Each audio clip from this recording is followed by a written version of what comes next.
বন্ধুরা, রাজা তার রাজত্বে ফিরল। হ্যাঁ, ইন্ডিয়া ভার্সেস সাউথ আফ্রিকার মধ্যে প্রথম ওডিআই সিরিজে অসাধারণভাবে ভারতের কিন্তু এখানে জয় হলো বন্ধুরা। আমরা যদি দেখি, ভারত কিন্তু প্রথমে এখানে ব্যাট ধরতে এসেছিল এবং ব্যাট ধরতে এসে প্রথম দিক থেকে যেভাবে শুরু করেছিলেন রোহিত শর্মা এবং জয়সওয়াল দুর্ভাগ্যবশত ওখানে আউট হয়ে যান, কিন্তু পরের ম্যাচে আশা করি তিনি ভালো খেলবেন। এখানে রোহিত শর্মাকে নিয়ে বলি প্রথমে, রোহিত শর্মা 57 রান করেছেন, যদিও কিন্তু প্রথমে একটা ক্যাচ উঠেছিল এবং সেই ক্যাচটা কিন্তু পড়ে যায় বা মিস হয়ে যায়, কিন্তু তারপরে রোহিত শর্মা দুর্দান্তভাবে কামব্যাক করেছেন, ওখানে 57 রান তিনি করেছেন। এবং তারপরে আসেন আমাদের রাজা, আমাদের বিরাট কোহলি।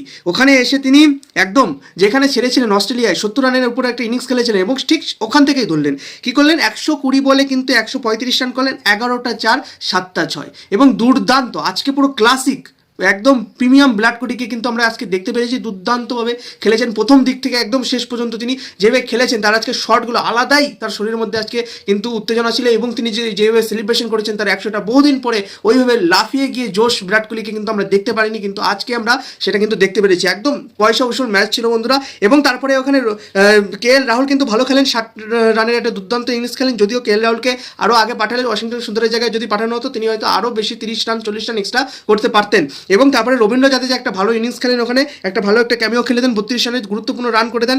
এবং বন্ধুরা, এই রানটা কিন্তু গিয়ে দাঁড়ায় টোটাল রানটা 349 রান এবং এটা কিন্তু খুব বড় একটা টার্গেট ছিল।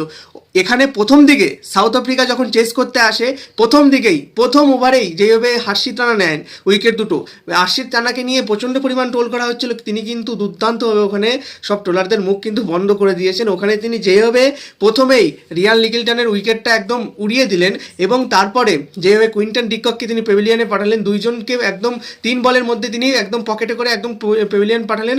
ওখানে মনে হচ্ছিল যে সাউথ আফ্রিকা 200 রানের মধ্যে প্যাকেজ হয়ে যাবে এবং তারপরে আরদীপ সিং যেভাবে উইকেট নিচ্ছিলেন, তিনিও তোলা শুরু করেছিলেন উইকেট। ওখানে মনে হচ্ছিল যে 200 রান আর কি সাউথ আফ্রিকা করবে, কিন্তু তারপরে বিশেষ করে তারপরে কিন্তু সাউথ আফ্রিকা যেভাবে তারা ব্যাটিংগুলো করেন, যদিও এখানে কুলদীপ যাদব দুর্দান্ত বল করেছেন, তিনিও কিন্তু 10 ওভারে 68 সামথিং দিয়ে তিনি কিন্তু দুর্দান্তভাবে ওখানে 4 উইকেট নিয়েছেন। কুলদীপ যাদবের দাঁড় দিতে হবে বন্ধুরা ওখানে।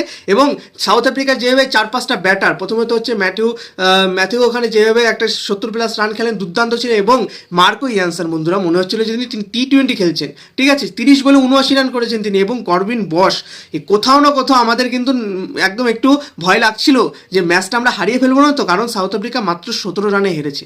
একদম নেল বাইটিং ম্যাচ ছিল, যেখানে প্রথম দিকে 11 রানে 2-3টে উইকেট পড়ে যায় এবং তারপরে যেভাবে সাউথ আফ্রিকা কামব্যাক করে 2-3টে ব্যাটসম্যান যেভাবে গুরুত্বপূর্ণভাবে খেলে, জর্জি ভালো খেলেন, করবিন বশ ভালো খেলেন এবং ওখানে মার্কো ইয়ানসেনের দৌলতে মনে হচ্ছিল যে সাউথ আফ্রিকা কোথাও না কোথাও বেরিয়ে গেলেও যেতে পারে, ঠিক আছে। ওখানে করবিন বসের গুরুত্বপূর্ণ একটা নক তিনি খেলেছেন, তাকে কিন্তু দাঁড় দিতে হবে। এবং ওখানে যেভাবে পরে কুলদীপ যাদব